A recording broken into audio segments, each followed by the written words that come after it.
Welcome back to another episode of the Weekly InSalt. My name is Wade. You should already know that, considering it's episode 333, which is crazy that we've done that many. Yeah. It's crazy to think that I've done that many in this room and we're still not good at it. You know? Hey, I think we're good at it. That's we're Laura. Still trying to figure it out. Laura. Yep. Chez is here. We've got the the Wizard of Sound in here. Like Kurt. Yeah, Wizard of Sound. I'll go with that one. Mm-hmm. You had extra work tonight because we have my work cut out for an awesome guest in the studio. Trenton McKean is here. Thank you. Yeah, how you doing? Good.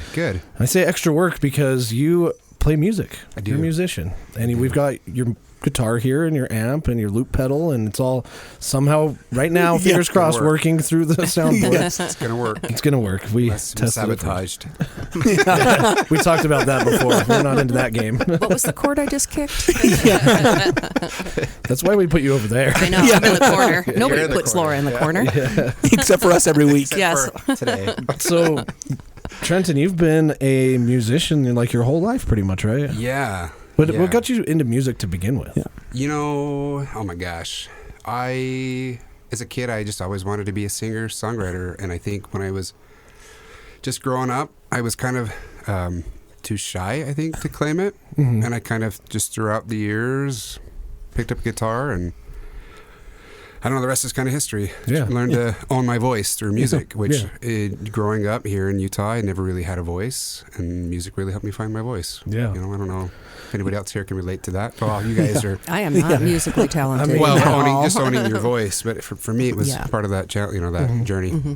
Yeah, I think a lot of the listeners know that I play the drums, and I've been I've had bands in the past too, but I didn't realize how much that would help me in just like everyday life be less critical of myself when I'm in front of a crowd. Or I think it's even to this day helped me to do the podcast, because it is a little intimidating talking into a microphone, and people are listening to it, and people are always going to judge you or make fun when you slip up. But you know, when you get booed off a stage and you have that feeling, you're like, that was pretty bad, and the environment I'm in right now isn't that bad, so I can handle this. You know, you're gonna edit that out. No, that never happened, guys. But yeah, you've got a website, TrentonMcKean.com, right? And I read a little bit about on there about your bands and things that you've been in. But do you want to just give us a quick rundown of some of the things that you've done? There's a lot. Yeah. Where do I start, man? Where should I start, I guess? What's your genre? My genre? I don't know. I don't really listen to other people anymore, really. I just write. If I do listen to music, it's like classic or oldies. And the most of the stuff is really my own stuff, because I'm always constantly writing or coming up with new ideas. And so I feel like you are what you eat. That's fair. You know, if you listen to a certain genre or you listen to a certain style, you absorb that, right? Yeah. So if you hang out with cool guys, you're probably going to be a cool guy. Yeah. Right? Yeah. So, not that I'm saying I'm really that cool, but I at least try to. But I at least try to come up with different styles, and especially since these last couple of years I've been doing some voice acting with my playing with my voice. So it's not just like me singing; it's like I'm doing some other inflections or some growls. The stuff that we were playing with earlier, so it's more singer-songwriter stuff. But like this last album I did, it was way more, I don't know, like alter ego stuff. So again, just playing with my voice. I think everybody gets pigeonholed. Yeah. As an artist, right? You know how this is. You're like, same drum groove, right? Yep. You get stuck. Yeah.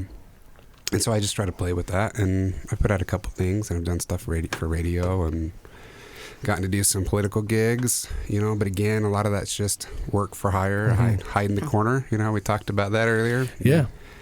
Hiding in the corner, that's important to talk about that again, I think, too. Because it's interesting that I think you were saying like playing at like a restaurant or something. You're just kind of the guy that's there. No, people are listening, but they're not. You're just like. Yeah, and that's okay. Yeah. It's not like you don't take it personal. It's like, oh, listen to me. It's all about me.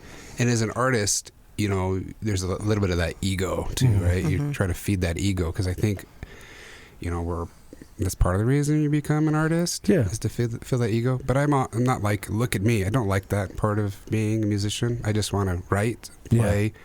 If you like what you hear, cool. If you don't like what you hear, cool. That's okay. Yeah. Right? But you're right. You hide. If I do a dinner gig, I always like how's the veal? You know, or Yeah. listen to me play. And if not, I'm gonna get louder. What's the that's funny. That's particularly funny like thing to think about at a restaurant. Like, they're like, Trenton, we can't have you back, man. Yeah. No, I'm really like, hey, let me know if I'm too loud, you know, or whatever. And I'm sure that like that's part of being like an artist at your level is that you kind of have to read the room, you know? Yeah. But it's totally different playing dinner gigs versus doing like big shows. If you're playing a big show, reading the room is you know, it's a lot of work too. You know, on a big stage and filling that stage. And I've had a couple shows where I've gotten to fill that stage, but it's, you know, it's so not my familiar to me. Yeah. I kind of like hiding in the corner, I'll be honest. Is this your full-time job? Or No. Okay. I was a music major. I was going to study music, and I shifted to do PR. And so it's crazy. I need an help interesting with both shift. of those things. Well, we can talk. Okay, because thanks. as a musician, I kind of like had to force the whole business stuff. That's why I like accounting. Because as a musician, I do my own taxes and all that crap. But what was the question? What's your real job? No, your day job? No, my day Night job. I've done everything, but I figured out it's not about what you know, it's about who you know. And then I started doing, I did a little bit of film, and I did some film scoring, and I did some radio commercials. Do you guys remember Men Love Dodge? Yeah. I did their jingle that played forever. The Last of the Little Guy, his jingle, that was me. That's cool. I worked at an ad agency a long time ago when I first started my career. Oh, yeah? And it was a stressful time, but I do remember, like, because a lot of people, when you watch a commercial, you don't think about where the music comes from. And a lot of times it's people like you that are like, an ad agency puts out a thing, hey, we need a jingle for this ad. Can you make it happen? And then...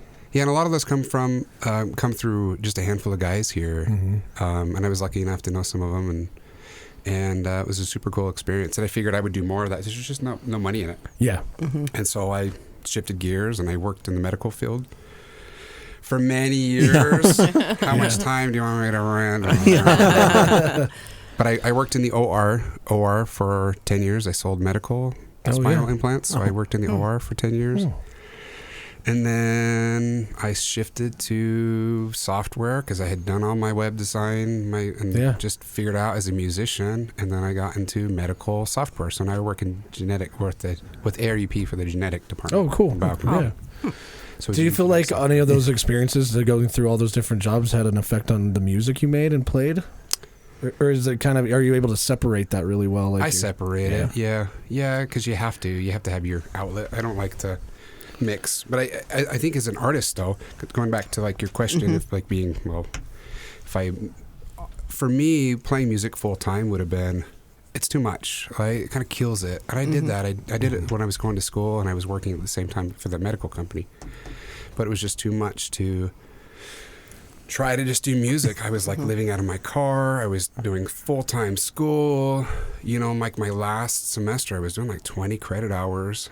And then music and and I had a band. We were like, we did it. We opened up for Andy Grammer in Ogden, which was a big gig. We did the Deer Valley concert series. We did a bunch of. I had all these really good things going, but it was like, I just wasn't happy. It was too much. Too much. Too much on your plate. Yeah. Well, that, but just like, don't get me wrong, I love to play music, but everybody thinks that being a musician is awesome. Yeah. But touring sucks. Totally. Yeah, well, that's what I was going to ask. Is like your big dream to go on tour for, world tour? I don't think anybody wants to tour. I think there's a famous thing that Dave Grohl said, and he said, like, you've put out so much music and you've been on so many tours, and he describes it as, when I end a tour, I tell myself I'm never going to do that again. I don't ever want to tour again. And then I write another album, and then I have to tour again. But he's like, because he loves the music, he puts up with the tour. But I mean, when you're that big, really, that's where you're making your money mostly, you know, is those live shows, because I'm sure the publishers and stuff take a chunk out of your album. And being signed by a record deal is not like it used to be at all. You know, they take all the profits, and then as an artist, you get screwed. Yeah, you just got to tour. You know, they're taking you. Yeah, but even, you know, come on, you got to take care of your band, and then gas, and where you're going to stay, and and still pay your mortgage back home. But then if you have a real life at home, when it's missing your family, and then even then you're only maybe making $50,000 a year, which is could be comparable, but you're never home. It's hard work for that money, you know? Yeah. So that's why I kind of shifted. But it was good for me because it didn't force the art, if that makes sense. Because then if, like you were saying, if Dave Grohl has to put out an album every year, you know, he's got to sell that album, right? Yeah. And, you know, you're forced to write new music, which is good. But also, I kind of feel like you lose the authenticity because you need the time to write. Well, everybody gets burnt out too, you know, and I think that's the main thing that I think of when I play in a band these days is I'm like, I'm going to do it as long as I'm having fun. But if it starts turning into, hey, we need to be practicing like 4 nights a week and we need to make sure that we get ready for this show and we're going to do shows all year, I'm like, no, it's cool because I don't think that music's ever going to be that way for me. That's awesome. I've got a great career. But in the meantime, you know, music is one of those things that I've just learned to love, like, in general. And people always ask me, and I'll ask you the same question. I think I know your answer, but they always ask me, what's my favorite type of music? And are you going to answer your? I'll answer first. And I always say that as a drummer, I've learned to like all styles of music because I feel like when you play the drums, you just fill your arsenal full of whatever you can learn so that you're prepared to play anything, you know? Yeah. And then in turn of that, like, I didn't really like country for a long time, but I'll even give that a listen every now and then these days. It's like asking you, what's your favorite color? Yeah. Oh, it's red. Well, okay, but red, if everything was red, it would be pretty boring. Yeah. You got to have the green, you got to have the blue, and pink, and fuchsia. Do you ever pick, like, what's your go-to genre? Lately, mine has been like, and this sounds silly for a drummer, but I've been listening to a lot of just ambient music without lyrics. Oh man, I just listen to my own stuff. I'm a weirdo. Yeah.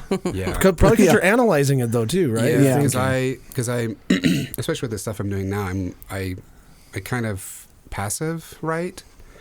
So I'll go down, I'll play, and come up with an idea, and then I record it just to kind of, you know, and listen to it, and then I'll listen to it while I go to sleep. Oh, cool. So I actually I passively write while I'm sleeping. That makes a lot of sense, actually. And I've heard a lot of people do that with, like, audio books, too. Yeah. You know, or, like, meditation stuff, too. Fall asleep to it. Yeah, and then I'll come up with ideas for, you know, the song will kind of write itself, or, like, I don't like that, and then you listen to it while you fall asleep, and you never know what will come out, you know, because you're, you know. That's true. It's pretty cool. Yeah, I like that idea. Too bad I can't, like, do that my normal job. I know. The code just writes itself. And I'd be back there like Kurt Hyde, you know, and doing mixing and mastering. I don't know what he's doing. He's looking at, like, he's watching a movie on Netflix. He's doing his job. How's the new Gladiator? He accidentally unmutes his laptop with part of the sound in there.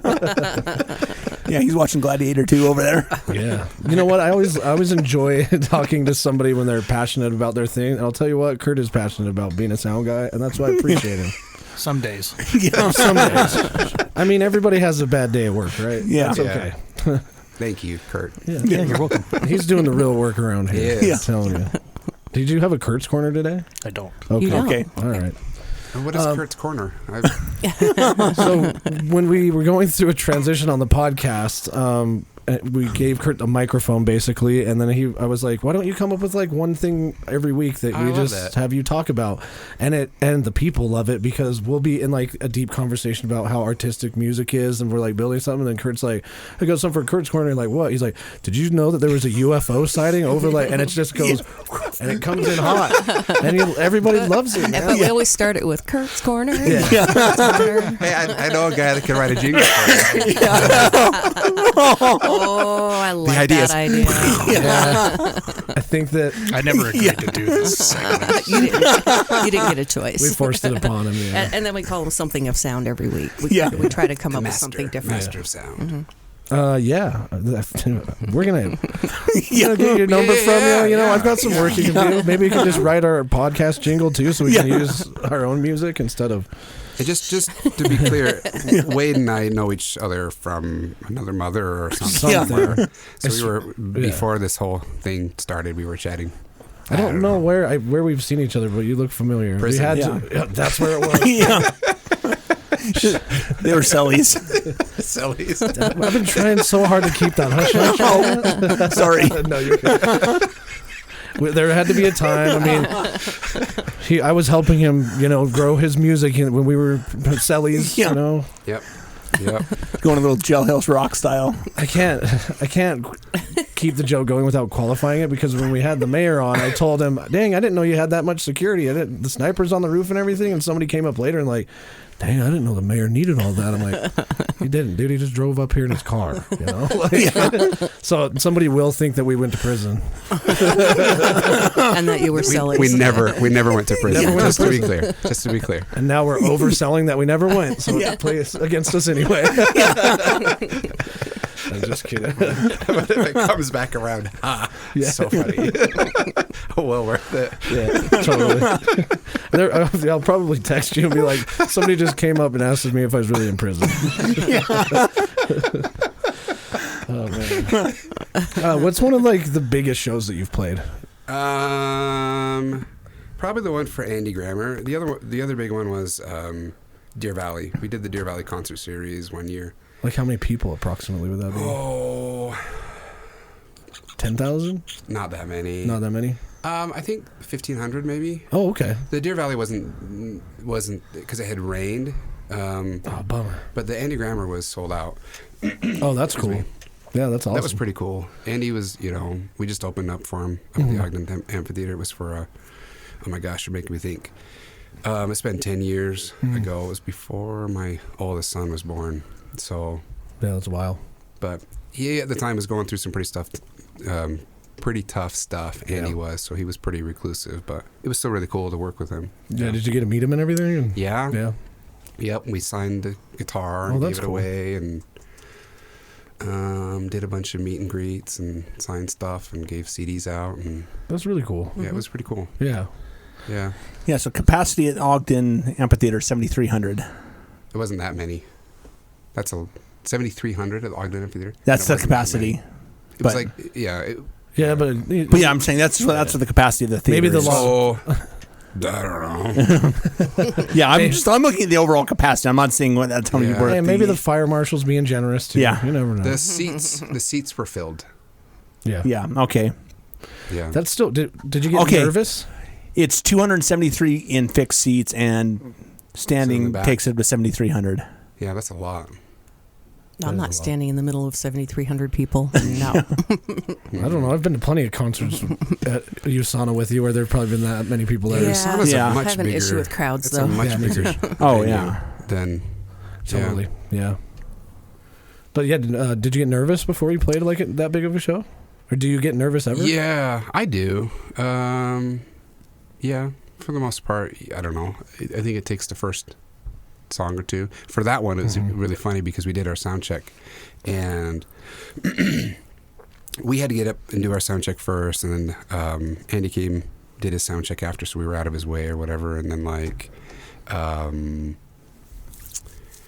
during the set, I took my guitar cable and like had my mute, and I put it over my mic, so I wouldn't, because I play acoustic most of the time.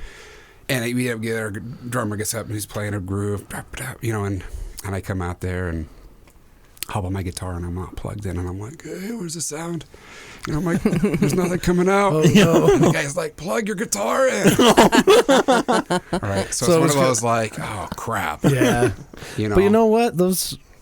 Did you feel dumb at the time? Absolutely. Yeah. So that's the reason I'm asking that is because you look back at that moment and it's just like a funny story now, But when you're on stage, like, it's amazing when you screw up. I learned really fast that if I made a mistake, I'm pretty likely the only person that heard it unless I completely stop playing. You know what I mean? Yeah. At least for the drums. Like, you have to worry about hitting the right notes and everything. And if you're singing at the same time too, like, you've already got more coordination than I do, and I'm a drummer. When you're in the zone though, you also like everything just happens, Totally. Right? It just flows out usually, especially if you have a set.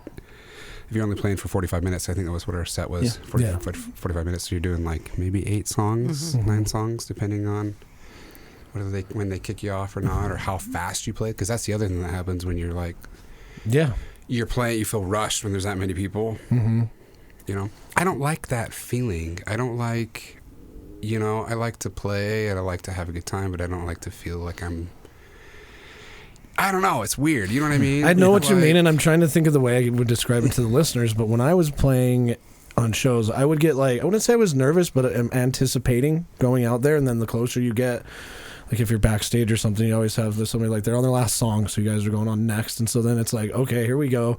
And then you run out there and you see everybody, and you're like, well, we're gonna do this. And then you go 1, 2, 3, 4, and you play your first note, and then the crowd disappears. Like you go straight into your music and you play your show, and then in between songs, you come in and out of that, and then by the end of the show, people are like, how do you feel like you did up there? You're like, I think I did great, but I don't have a vivid memory of necessarily the show. I just went into my muscle memory and played, and that was it. But you're also, as a drummer, you're sitting in the back of the stage. That's true. You're hiding behind your drum set, right? Yeah, except I always got to be in the middle for some reason. They're putting you in the middle? That's awesome. I don't know. Usually that's where I would be. I'm like, put me in the corner, man. Nobody. I'll hang out with you. Yeah, it takes, for me, it would always take a good song or two to, acclimate. But even... and again, we were talking about this earlier, but as a musician, I always feel like I'm imposing, right? Yeah. And for me, when I was playing big stage like that, and you're playing for I don't know how many people were there, it's weird because you still feel that way. Mm-hmm. So you're playing, you're like, oh, am I too loud? And so I actually before. I finished my degree, I was taking public speaking classes because I didn't know what to do with my arms. Mm-hmm. Yeah. And so you're playing guitar, but I didn't know, I didn't have the confidence to talk in the microphone. I still don't have the confidence to talk in the microphone. Like in between songs, so I just say things to the crowd and stuff. Because I'll have a story for, I wrote this song and this is why I wrote it, and do you really even care? Yeah, I don't know. Most people depends on how interesting the story is. But sometimes when you're playing the song and you're hiding in the corner, I don't know. I have to convince you to want to be interested in my story. Yes, it's true. And it's that convincing, the constant, I think, feeling of I have to convince you to like me through music. I think maybe this kind of connected two dots. Maybe that's where a lot of the musicians that have that ego, like the attention ego, comes from, is because they're like, they'll just get the attention anyway, and if you don't like it, they don't care. They're like, whatever, I'm going to do my thing either way. But totally, if you're at just a gig, like a small gig or something at a bar or restaurant, you want people to be interested, but you also know that they're there for something else too, Yeah, I always try to make it a priority to not be the most successful person in the room. To if I win and you're here and you win, then it's you know what I mean? Yeah. I would rather share the love versus just, hey, look at me. Oh, look, Ches has a really cool song he's going to sing for us. All right, Ches, and go. Yeah. Well, I'm not going to sing a song, but that's on your. Like you're saying, you don't want to be the most successful person in the room. Yeah, I don't. That goes into if you're the smartest person in the room, you're in the wrong room. Yeah, absolutely. Yeah. Yeah, that's true. Yeah, so I would always with the guys I was playing with were amazing. They're just wonderful guys. Our drummer Evan Powell and Carl Ross on bass and Dave Oster on sax and Pat Neville on guitar. They're just wonderful players and cool guys. So I'd always try to give them, their moment to shine, and we were co-writing and stuff like that with the band, which I thought was really cool. So we'd bring all these different styles together with our band. This is how great I am at podcasts that I don't even think we asked you what your band name was. I know. I was on my. You didn't. But the band I had was called Son of Ian. Okay. My last name McKean means son of Ian. And so years ago I was signed with a label, and after that all collapsed through, and we won't have to dig into that because it was dark and dreary days. Yeah, I get it. But I kind of reinvented myself, and I started the Son of Ian because I was doing Trenton McKean before, and so I started Son of Ian to start something new, and kicked off with these guys that I had known. We had that band for many years. We played together for 10 years. Oh yeah. I think that helps too when you know each other that well. Then oh man, you just everything it's easier. just the synergy.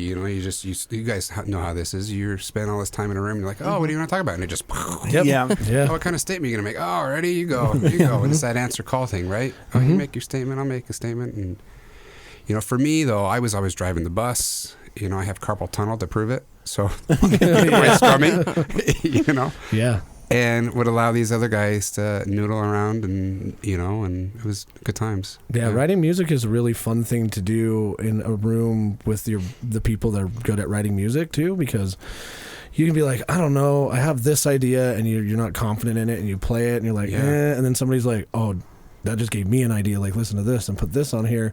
And there really is, just like any other job, like you can hit a groove where you're just collectively inspired, and you can write like whole songs in like minutes, and you're like, this is the best. awesome. Those are the best. If you can write the song within like a half hour, this is always the best when the songs write themselves. Otherwise, if you come back to it, and there's songs that I've had where it's like you write the idea, and then 10 years later you weren't ready. It's like you weren't ready for it, and then 10 years later you'll finish it. Like, oh, you're ready for this. It's like the soul is telling you, hey man, it's time for you to finish this song.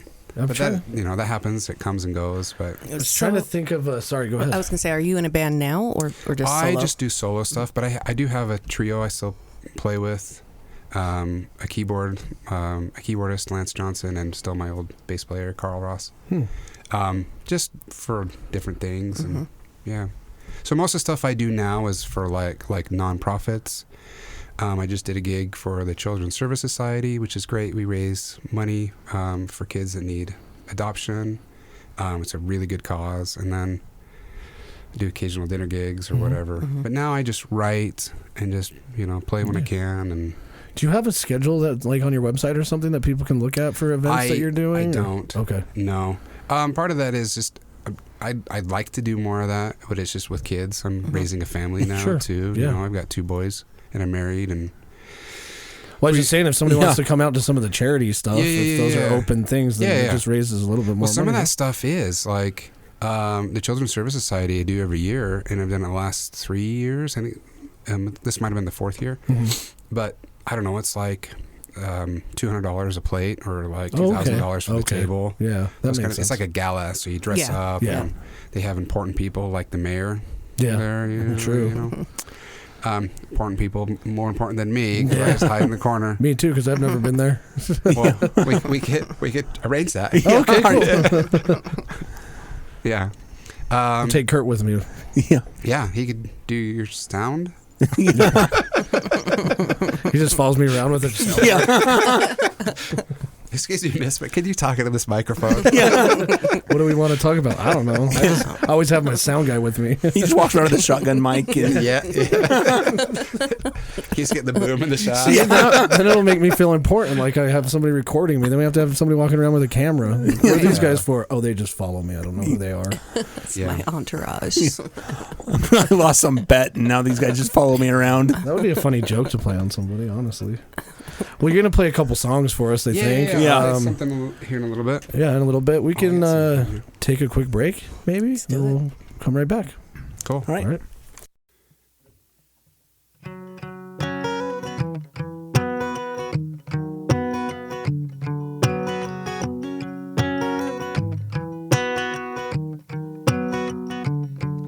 It could be the moment the whole world went a little mad from staring at the sun. And it could be the moment of wiping down each grocery that we had while avoiding everyone. 'Cause I've been waiting as these times are changing, how this game feels broken. I could use another dose of Novocaine. Another dose of Novocaine.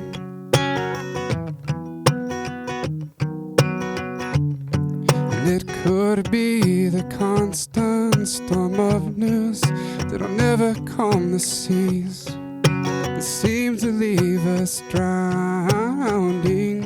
And it could be that I feel stuck deciding between red and blue, you see, when all I want is green. 'Cause I've been waiting as these times are changing, how this game feels broken, I could use another dose of Novocaine.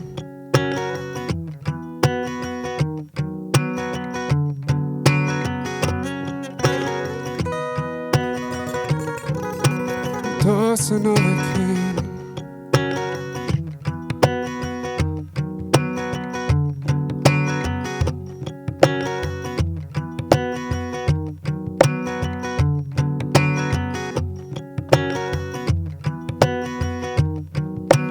Dose of Novocaine.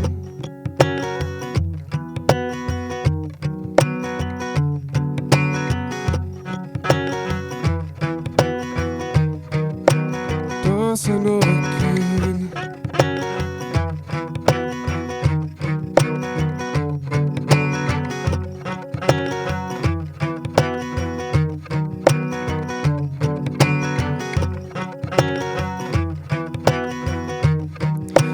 Dose of Novocaine.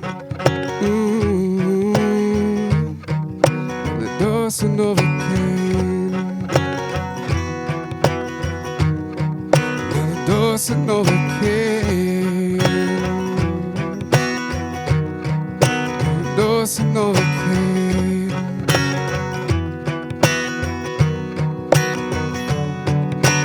I've been waiting as these times are changing. Now this game feels broken. I could use another dose of Novocaine. Another dose of Novocaine. Another dose of Novocaine. Another dose of Novocaine.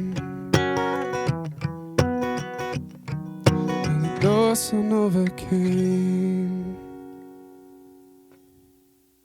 And we're back with Trenton. Yay! Hey, Hey. it's an awesome song, man. Yes. I love the loop pedal. I got to tell you, because Yes. I think the loop pedal opens it up so much to like allow you to build on your own ideas, you know, Yeah, and it adds a yeah. whole different dynamic. It's Yeah. really cool. It adds a lot more complexity. The funny thing is, I was trying to make it easier. No, It didn't make it I added way more complexity. Well, I got like you've seen these things, but like the original one I had was like one pedal, Yeah. so you could do like 2 layers. You know, this thing does way more than. And if your timing, as you guys heard, is a little off, whatever, it screws the whole thing up. Yeah. Yeah. And you can't go backwards. It's not very forgiving. Mm-hmm. Yeah, once the layer's down, you can kind of undo certain things, but then after that, you're set. Yeah, you gotta roll with it. It's like watching a train wreck. You know. There's zero possibility I can make one of those work. I can't chew gum and walk, man. That's true. That's also true. And I try to talk to my wife about how complex this, and she just like, It's just gone instantly somewhere else. we might as well be, list. we might as well be talking about crypto. Well, that song that the listeners just heard was called Novocaine. Yeah. When did you write that? So I wrote that during COVID. Okay. I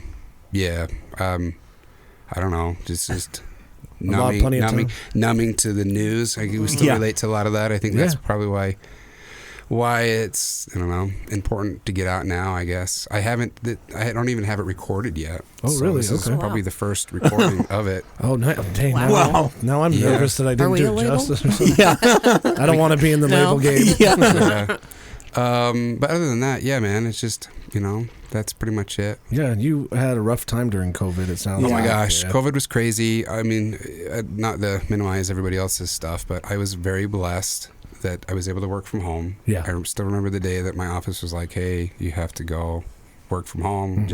And because of the work that I do, it worked seamlessly for us. But my kids brought COVID home. Yeah. In like 2001, 2002.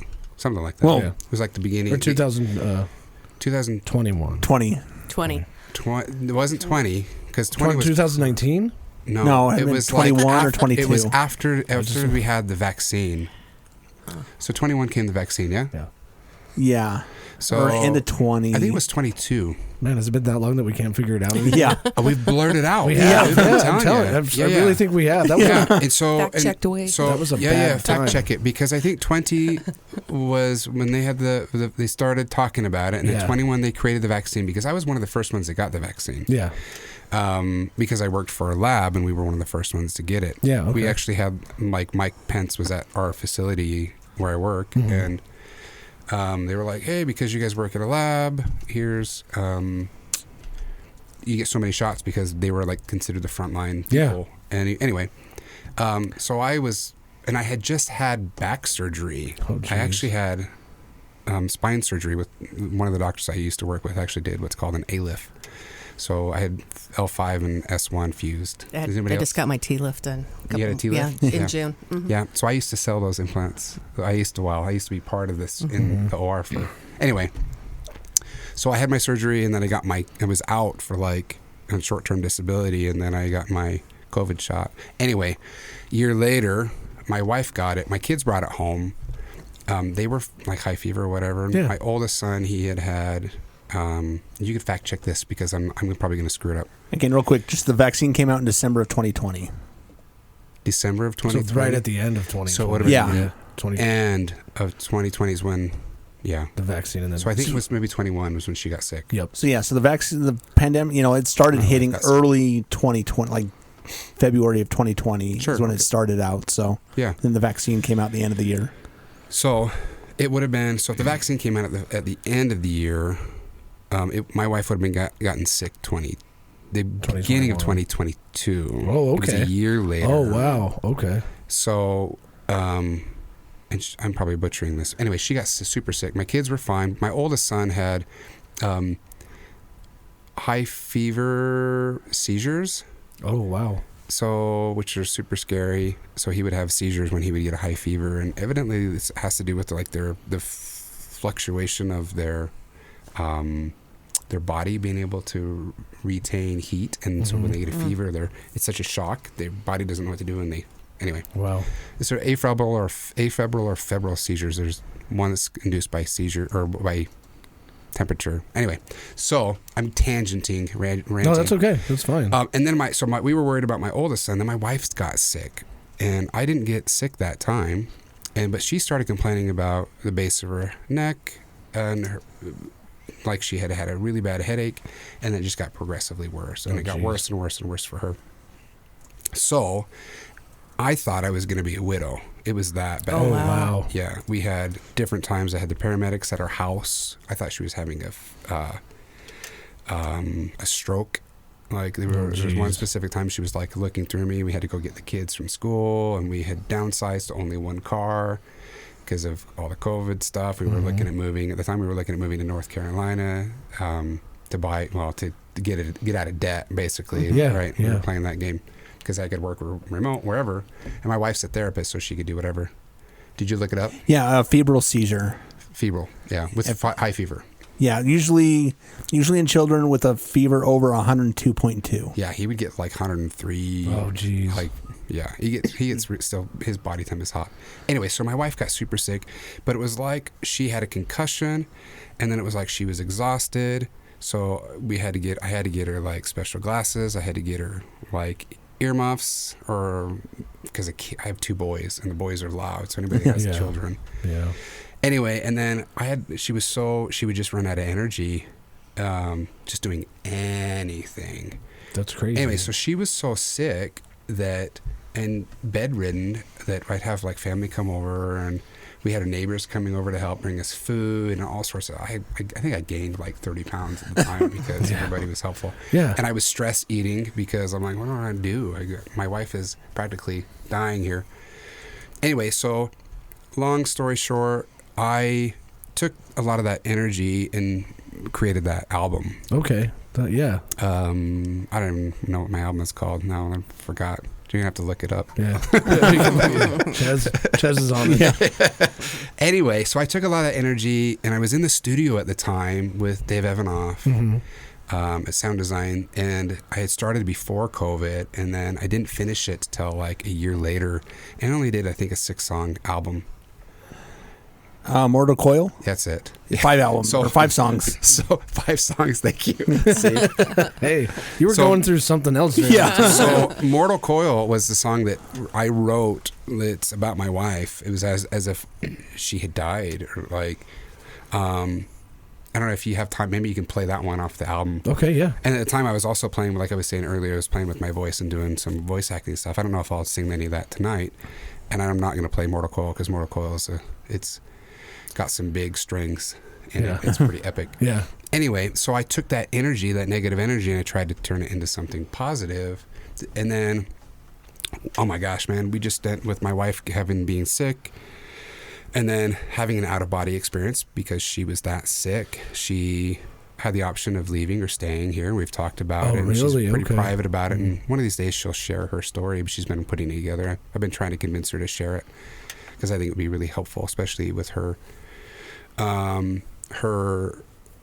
She's a therapist, and so she helps a lot of people. And I think there's a lot that she could add value there and tell her story. But I think we're all looking for religion or spiritual. Some of us may or may not be religious, but we're looking for something more. And I've been always looking for something more. And I've always considered, like, golden rule, do unto others, right? Be a good person, don't be an asshole. Yeah.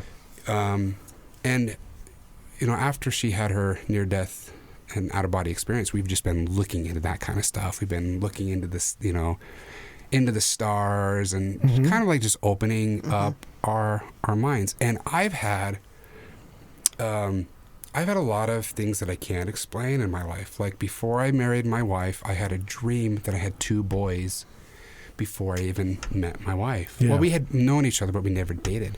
And I remember being in college, waking up in a sweat, being like, oh man, I have kids, right? Yeah. I'm like, I'm working on finals.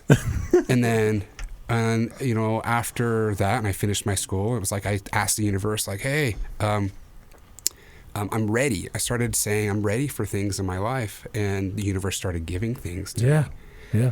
Like, I started seeing all this other success. I met my wife. We knew each other prior, but we didn't really know each other. We always passed, and she was like best friends with one of my girlfriends I grew up with.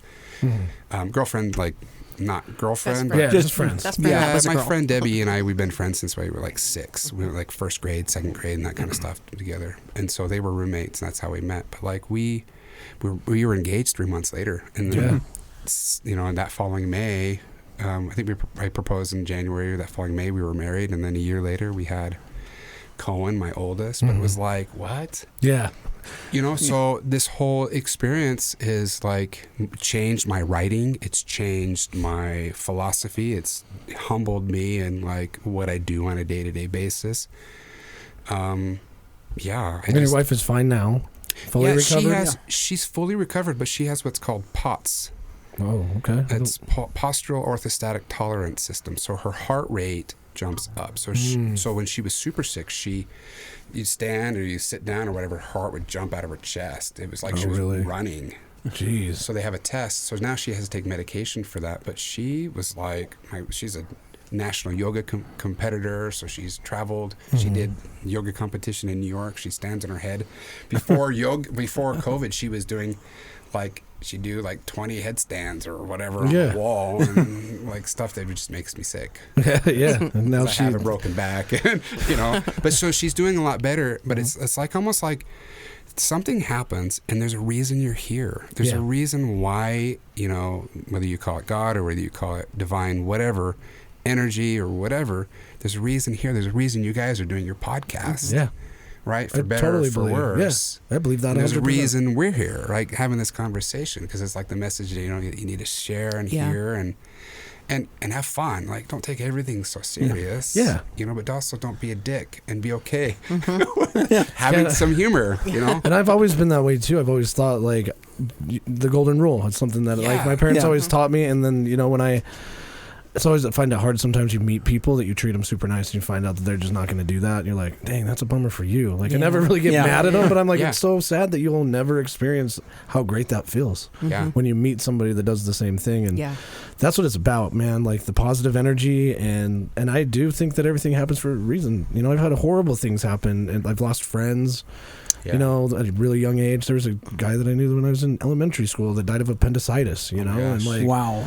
I was like friends with him, and when I was that young, I was like, I don't know why that happened or what's happening. I'm just mad that my friend's not around, you know? And then as you get older, understand it. Yeah, and when you get older and you start absorbing all these things in, there's got to be something else, you know, that influences things, and there is a reason why you end up in the right place at the right time or the wrong place at the right time or whatever it may be, you know? Yeah. It's all a learning adventure. Well, and all you have to do is ask, like, hey, how are you? Like, tell me your story. Everybody has a story. And I'd way more rather talk to you guys about your stuff than talk to me about Hey, you know stuff. what? That's funny you should bring that up because I'm working on some stuff right now for the show. I haven't even told these guys this yet. Oh, well, and the other thing you just said is everybody's got a story. Yeah, that's one of our. That's what we say. Always say everybody's got a story, and we want to hear it. So we're going to give you a mic. Tell us your story. You know how many people say, I don't have a story, my story's boring, and then you talk to them for 5 minutes and you're like, your story is awesome. I want to hear more. They just need a platform. They just need to be given the opportunity to own their voice, man. Like, I've got an episode that we're each going to do ourselves as part of the show. Okay. We had talked to a bunch of people about them, but we've never really talked about our stories. So maybe I'm going to try to put that together, but I don't know. Maybe we ought to bring in a guest host on that one. Yeah, I can host it. Yeah. Yeah. We'll have you play music in the corner. Yeah. As long as it's not episode 666. Yep. No, we have to have you back well before episode 666. Yeah. We got to have you write Kurt's jingle anyway. Yeah. That's going to be my favorite day, dude. I'll pay you for it, dude. Yeah. Done. Yeah, okay. Yeah. But you're right, and I think that's why like we started the podcast is to get that, like you said it really eloquently, which is to like there is everything happens for a reason, and everybody does have a story.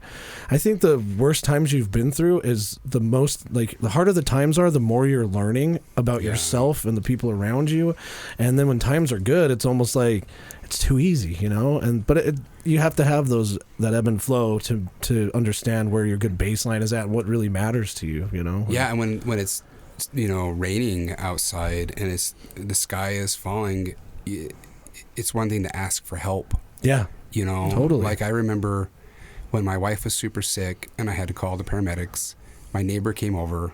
Here's my neighbor watching my wife. I had to go get my kids, and here I'm in the house and I've got like 8 paramedics in the room. And I've got my kids now at the house and I'm like, what do you want to do? Do we take her in the ambulance? I just remember going into the room and just bawling, and I'm like, just completely falling apart. What do I do? Yeah, because your whole life is you're thinking like, okay, everything is good, but then being able to ask for help, being, I don't know, that's probably the hardest thing. Not just asking for it, but accepting help too. Yeah, 100%. That's sometimes the harder step a lot of times, because I think we all feel like society builds us up that we need to be stronger than I think a lot of us are. Yeah, like I don't want to hear about your problems. That I got my own problems. Dream. Yeah, right. You're strong enough to handle everything we throw at you, and then you're working your butt off all day, and then you go home and you try your best, and sometimes the world is just against you for a few days or weeks or months, sometimes maybe even years. Yeah, your whole life. But I think sharing that message is super important, and actually like to people listening, like hear it. If you do need help, then ask somebody. Nobody's going to judge you, and if they do judge you, they probably shouldn't be around you anyway. They probably don't care about you as enough. You can always reach out, man. If they want to reach out to me, I'll listen. Yeah, totally.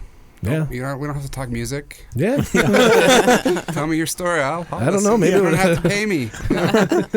I'm totally like that too. I love people. I think people are awesome, and I think everybody has their story, and they just need an outlet. Totally. Right. And I think a lot of times people are scared to, like, in our situation, I encounter a lot of people who don't want to be in this room. Like they think of a podcast and they're like, oh, I'll come talk to you about it. And then when they enter our studio, they're like, oh no, you're really a podcast. Like, yeah, we want to share your story. And then they clam up, but it's like everybody, no matter who you are. I thought it was a sex room. We shouldn't have got the black foam.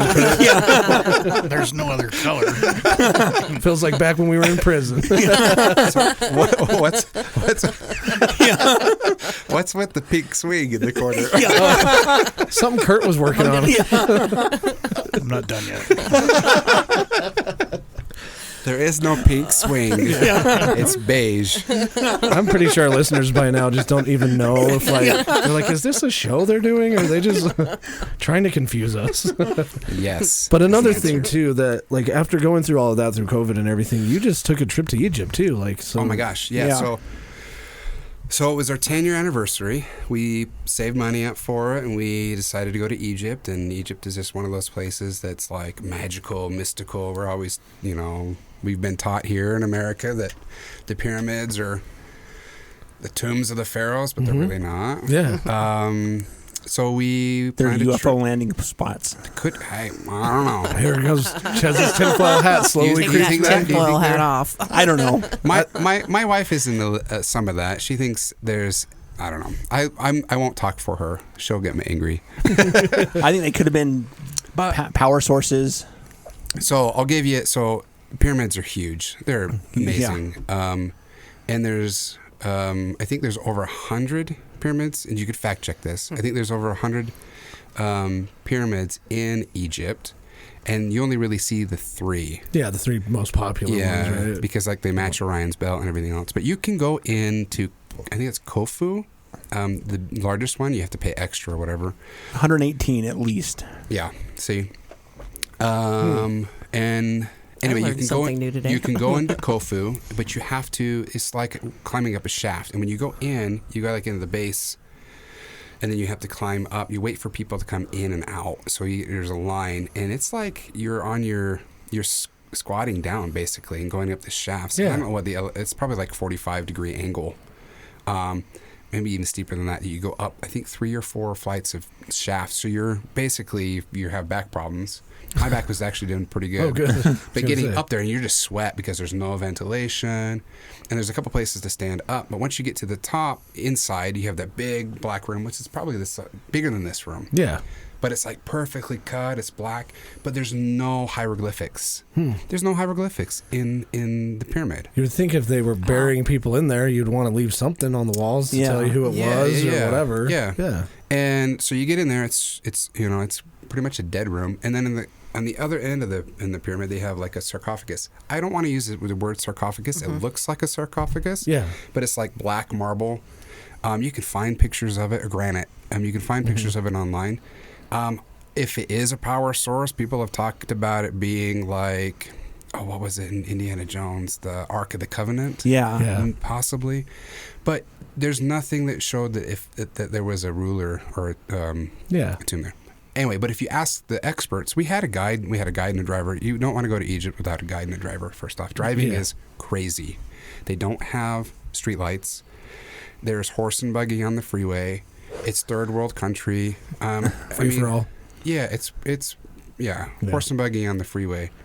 So don't recommend driving. Hire a driver. And our guide was awesome. Her name was Lamia, and she was a PhD. I think in Egyptology. Is that right? I think that's what Egyptology. Yeah. Egyptology. So she was super informative. So she would just like get her stern look. Here's the history of it, and she would talk about it. But a lot of that is you're regurgitating information, right? Even on a PhD level. Super bright though. It was everywhere we went, she would give us all this info. But again, if you look at the pyramids and then you look at the Valley of the Kings, like where Ramses is buried, Ramses II, which he was like the oldest pharaoh. I think we ran out of time. No, you're good. Don't worry about it. King Tut. There's all these different pharaohs there, and you go into you look at the Valley of the Kings, and it's like all this information. Oh yeah, true. All this information, so and what they were the map the pyramids stars for? out. But so the other thing, excuse me, the other thing is like we don't know, right? They're speculating that it was a tomb, but it feels like there's much more to it. When you look at I've seen a little bit like the Great Pyramid. So if you draw lines through all the cardinal points, so like north, south, east, west, and then dividing that'll go through more land mass than any other spot in the entire on the face of the earth. Wow. We may never know. you know? Yeah. But was it... Yeah. So one thing I heard about Egypt, and you said make sure you have a guide. Was the guide just for the pyramids, or was she with you all the time? Well, she was with us all the time. Because I've heard the Egyptians aren't necessarily the friendliest people. So, yes and no. I think it just depends. Like anywhere you go. Sure. There's always going to be bad people. Yeah. And I don't want to talk ill. Like, we met a lot of really good people. Yeah. But, depending on the industry that you're working in, tourism loves Americans because Americans tip. Yeah. Most of these other countries don't tip. They don't get a lot of Americans just because of all the other stuff that's going on. So they get other countries go there predominantly or whatever. But again, every country kind of comes with their own drama, or whatever. But for the most part, it's not very safe. Yeah. You wouldn't want to go wandering around, especially as a woman. You wouldn't want to go wandering around. Yeah. So we felt really safe with a guide and a driver. But again, like if I went and bought waters there, it would cost me the Egyptian euro is like 48 to 1.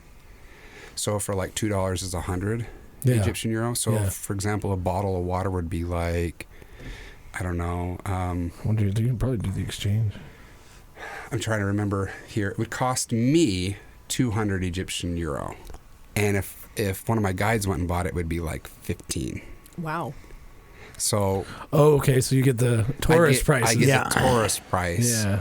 So they'd always go pick us up the water or whatever, snacks and stuff like that. But again, you can't drink the water there. Not the tap water. So you're all drinking bottled water, and they don't have like clean streets. All the garbage gets thrown on the streets. Yeah. They don't. I mean, trucks will be driving down the road, and they're just throwing trash. Oh, jeez. Yeah, and it's just sad. Like, there's 20-something million people that live in Cairo. I think it's 28. You can look it up. But and they have nowhere to go. That's a ton of people. Like, that's a ton of people. Yeah. Yeah. And it's a dry country. So, like we were talking earlier, but you can only drink on the Nile on the cruise, which is amazing. I highly recommend that. But other than that, like, it's just sad because... over 22 million. 22 million. 22 million. Yeah. In Cairo. That's just in Cairo. Yeah. Yeah, that's and they have nowhere to staggering. go. So, like, they can't get visas to get out, and so, and there's no work. And, like, the average salary with what they were telling me might be, was like $300 US a month. Oh, geez. Wow. Yeah. So, That's crazy. and that's average salary. So you're talking poor. Like, yeah. So, when you come home, like when we got home, it was like, we're so lucky. We're so blessed here. They just don't have the resources. If they had the resources, it would be a different story. Yeah. That's one thing I think that's crazy too, and especially with like the nature of our country these days being so polarized by pretty much everything, and like when I went to Bulgaria, the listeners have heard about that story, but Yeah. I remember being like, it's just so weird because in Macedonia they're kind of torn between the United States and Russia. Oh, yeah. They're like in a battle over like their politicians. If they have Russian ones, they'll embezzle a bunch of money. So the U.S. sends people over there to make sure that doesn't happen. And it's like, we literally, like in Utah, the last thing we ever have to worry about is like anything like that going on. Because we're so in the middle of the United States, right? Like, we have a food pantry, man. Yeah, like, we've got food in the pantry. I can go get McDonald's if I wanted. Yeah. A coffee, Well, they have Del Taco. KFC, McDonald's, and stuff like that there. Yeah. They do have some of that stuff, but it's just the accessibility is they don't have the accessibility or the resources, or they like. We went to this carpet, this place that they're making these illustrious, like beautiful woven carpets out of silk, and it's like it's a child school slave. Yeah. I don't want to say slave. That's probably the wrong word. But it's like necessary for their children to work. Yeah, but they don't have anywhere else to go or anything else to do. So it's like giving them an opportunity. And what else are they going to do? Yeah. So at least it gives them an edge up. But all of the, and then it's with in Egypt, it's primarily male ran. So if you're a opinionated woman, forget about it. Yeah. Which sucks because I think any culture that you take women out of, just kind of shows that they're, yeah, that's true. It shows the it's almost like lack of empathy. Yeah, lack of empathy. Almost like a little, like an immaturity, kind of like fear. Well, yeah, I mean, I'm There's thinking about a how lot of long smart women women were out kept there. out of things in the Yeah. United States, and that's still in the history of the United States. That's fairly recent. So, you know? and like when you go to the different pyramids and you go to, well, excuse me, not just the pyramids, but you go to these other sites like in Luxor and stuff like that. I want to say it was in Luxor. They have, you know, the Coptic where the Christians came in and they built. They come and find these you know, Egyptian buildings and whatnot, ruins, and they go in there and they deface the Egyptian art, right? Yeah. All the different gods and whatever, because they figured it would take away power and whatnot. And then you have that time, and then you had the Islam time where they would come and build on top of that. So there's like this Layer, yeah. layer. Dang. But it's almost like they were constantly fighting for it, and it's like you can feel it and see it in the culture, because they don't quite build stuff like that today. Yeah. And so there's this loss of, you feel like there's this loss of history, like this loss of the people. So the question is like, you know, and they're just posing the argument, but, you know, did the Egyptians really build, right? I mean, they built the temples and pyramids and whatnot, but the Egyptians today, are they the same people? Yeah. Right. Yeah. Because they've almost been like bred out or mixed with different cultures. Yeah. Or, you know what I mean? And so there's some, because you look at the buildings now and they're all different. Yeah. Right. Sure. And a lot of the Muslim buildings, they build upon each other. So like if you got married or had kids or whatever, yeah. you would move into the house. It would be like your house and Yeah, then then building the build next on layer top, up. yeah. So every house has rebarb that sticks up, like they're Yeah. waiting for that next. Oh, okay. Oh, I see. Yeah. So if you see that, now you'd be like, oh, okay, now I know why they have the rebarb that are sticking above. It's not like this unfinished work. Yeah. It's for that next family that they have that will move into the home. I see. Yeah. That's really kind of cool. It is cool. I mean, it's Yeah. great use of space. Again, it's humbling because they just have their own cool, and you know, and, like, oh my gosh, what mosque is it that's there in Cairo, the famous one by Muhammad Ali? Not the boxer. No, I know. I'm trying to think. Muhammad. I can't think of his name. I'm probably screwed it up. That's okay. We got chance. Look it up. But they took part of one of the temples there and took part of the pillars to build the temple, build the mosque. Huh. You know, stuff like that, where Yeah. they take parts of this ancient culture and build. That's cool. Yeah, I mean, Anyway, it's just Let's hear. Muhammad. Anyway, He just Googled Muhammad, and now he's Yeah. having a real hard time finding anything relevant. but you know, so, and I apologize to listeners if I'm butchering it, if you guys probably have more info. But like when you go there, I had an idea. Sure. You know, we were there kind of just to open up our minds. The Mosque of Muhammad Ali. Yeah. Yeah. It was like 1500 AD, it was a long time ago. That's crazy. Anyway, but like, there's so much information, and you go from point to point to point, and it's like the shotgun method or water hose method of information. You're like, wait a minute, I just saw, what did I see? Because also in Luxor, there's some hieroglyphs that shows Alexander the Great, and it's got like this phallic symbol of a penis. Yeah. And it's got a hieroglyphic of sperm. Like, wait, how do they know what sperm look like? Yeah. Wait, what? What? Yeah. Right. So I have That's pictures of interesting. that. You know, if you want to post them. But it's stuff like that. You're like, wait, how did they actually have? How did they know that was a Yeah. thing then if they didn't have a microscope? They Yeah. didn't have... Yeah. And there's in I think it was in Edfu, which is down past Luxor. In Edfu, they have a temple that was dedicated to like building medical instruments. Oh. And how they have all these hieroglyphs and medical instruments on the wall. It's Crazy. fascinating. Yeah. Yeah, they were way more advanced than we give them credit. And then then you go there, and it's like, it's just Blows your mind, right? blows your mind. Yeah. I think we actually might be living in a stone age compared to what I was there going to used say to that be. it sounds like they used to be more advanced than they are now. Maybe. That's Yeah. But that's what's kind of sad about it is you think, you know, Egypt is amazing. Don't get me wrong, but it's sad to see what the country has come to, and there's a lot of corruption, and they've taken that. Like we'd go to the pyramids, and our guide kept having to pay the police. They have like the police there because like, oh well, my wife wanted to do a meditation sitting on the pyramid, and they don't allow it. Yeah. So she sat on the, was allowed to sit like one block up. Yeah. The blocks are like this table size or bigger. Yeah. You know, and the guy's blowing his whistle, tell her to get down, and the guy goes over there and pays out the police, and he gives her 5 minutes and comes back. Yeah. You know, wanting more money. But that's the kind of stuff that that's kind of how they make their money, you know. Even the camel guys that have the camels around, charge you. They're not poor. They pretend to be poor, so they'll make extra money. Yeah. Because camels are not cheap. No. And I've seen videos of people going to Egypt too, and by no means do I think that this is all of, Egypt or anything like that, but it's like you get to the pyramids, the ones that you always see on TV and in the books and everything, and there's just people there that will just and some of them are pushy, like, hey, you like take a picture, and then you take a picture and they're like, we want your money now, and it's like, well, you didn't tell me you wanted money. They do that everywhere.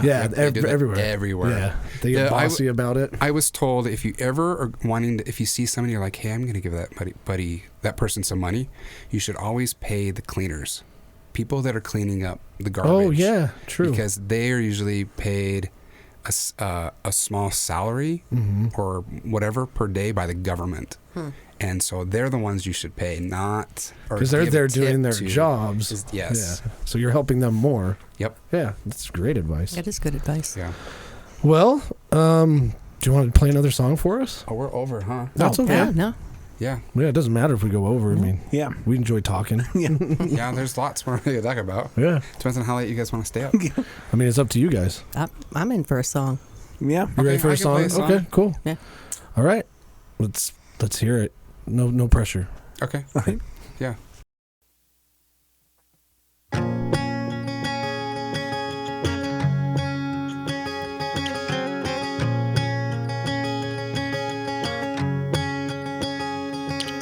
Summer shadows roll around the corner, leading my heart from the distant stream.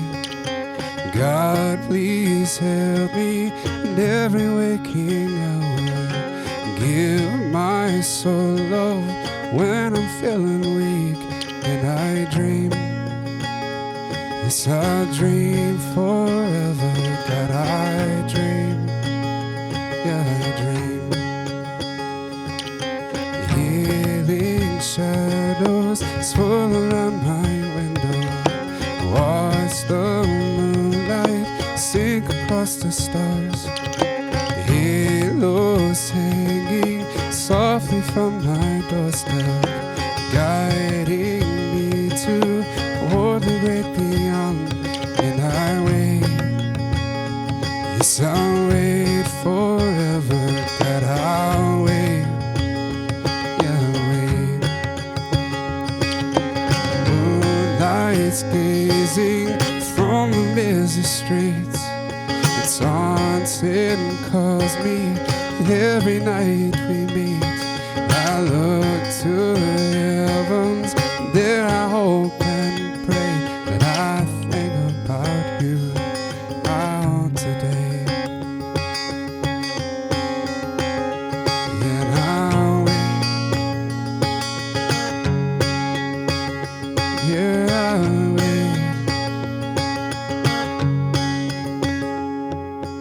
Moonlight's coming, days around the night, stars and moonlight braving us so bright. Look to the windows, wonder why I'm here, and I'll make the best of everything I do. But I'll wait. Yes, I'll wait forever. God, I'll wait. Yeah, I'll wait.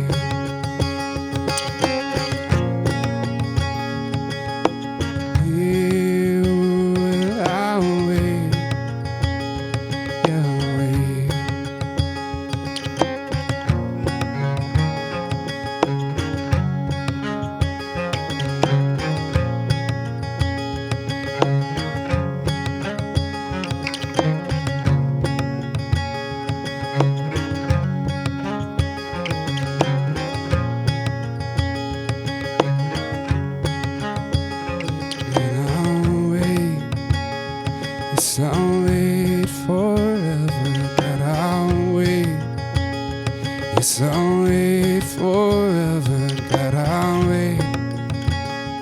Yes, I'll wait forever. God, I'll wait. Yeah, I'll wait. Moonlight's gazing from the busy streets. It's haunted and calls me every time we meet. And I look to the heavens, there I hope and pray, 'cause I'm missing you, I'm missing you today. And I'll wait, yeah, I'll wait. Summer shadows all around the corner, leading my heart from a distant street. God, please help me in every waking hour. Give my soul love when I'm feeling weak. And I'll wait, yes, I'll wait forever. God, I'll wait, yeah, I'll wait.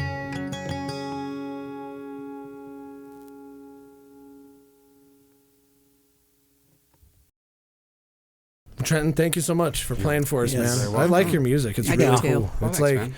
it's really interesting having it played directly into my earphones, even though you're sitting like right across from me, Yeah. like because that wouldn't be like the normal listener experience. It wouldn't, I but it guess, was you know? great. I really It was enjoyed cool. it. It was I a would lot of come fun. watch a gig of yours. Oh, thanks. So I think that might be Absolutely a would. concert thing. Yeah. Oh, yeah, where everybody gets their own headphones. Yeah. I don't have that kind of money. Well, I'm not saying we're doing it, but Sounds like They something could Kanye bring would their do. own. They could bring their own thing. Right? Yeah. That'd be a And, cool idea. I think somebody did a concept on that where they threw a silent concert where everybody Yeah. wore headphones, Uh-huh. and then couldn't hear I was on a anything. cruise where they did that on one of the nights. that just sounds like your mom telling you, like, I'm not putting up with the kids tonight, so put on your headphones. You know? It was actually pretty funny because you're out there dancing with headphones on, and then you take them off, And it's just quiet. It's just quiet. and everybody's just jiving, no music. Yeah, man. Well, it's been a pleasure. Thank you for coming out tonight, Yeah, man. thanks And for I having me. like Yeah. we, Thanks for listening. My, yeah, of course. You have to My, come back and play some more songs for us too. Yeah, I'd Yeah. love to. Yeah. Maybe next time we can get into some deeper stuff too about how your writing process is and stuff. Oh, and man, that sort of yeah. thing. So, I know a lot of people would love that, but yeah, thanks for spending the time. And Kurt, I got to give you a special thanks Thank you, tonight Kurt. because Yes. you hooked it up to the soundboard. You got it all working. We got good recordings, and you weren't even expecting that because I yeah. forgot to tell you we were doing it. Tonight, I had no idea. So I renamed I actually you. didn't know either. Superior of Sound Yeah. was your thing tonight. Yeah. Well, Now yeah, you know you text can- me and you're like, he's here with equipment. I'm like, what equipment? Actually, you know, Now you know not you sign can up do for it, this. right? Now you know. But just make sure you don't. It doesn't go beyond a singer-songwriter, right? Because hiring a band would be a nightmare. Yeah. we've had a few bands that are like, we want to come in. How many members are in your band? 6. No. We can't. That many people in this room, like we would never get any talking done. We would just be talking over each other. But yeah, thanks for stopping by. This You're has been welcome. another Yes. episode of the Weekly InSalt. How long did it take you to get used to that loop pedal when you first got it? I'm still not used to it, man. That is the. I really need to start learning how to play my uke. Yeah.